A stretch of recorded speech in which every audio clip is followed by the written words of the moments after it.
ባለሱቅ አቤት ሙዝ በፍሬ አይሸጡም? በኪሎ ነው የሚሸጠው። አንድ ፍሬ ነበር የፈለኩ። እሺ ኪሎ ስንት ነው? 70 ብር። 70?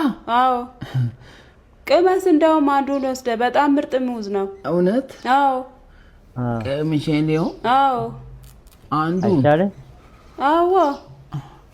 እንትን ይሄም ብርቱካኖቹም ይሸጣሉ? አዎ የሚሸጥ ነው። ትንሽ የተመታ ቦታ ነው። ስንት ኪሎ ላድርግልህ? ኪሎ ስንት አልሽኝ? 70 ብር። አንድ ኪሎ? አዎ። እንዴ ለምን አንድ ኪሎ 70 ገባ? አዎ 70 እያልኩ አልነበረም እንዴ? እንደ አዲስ ደግመህ ትጠይቀኛለህ? 70 ብር። በቃ እኔ ልገዛ ስሜን በርግጥ ውድ ነው በጣም እንዴ።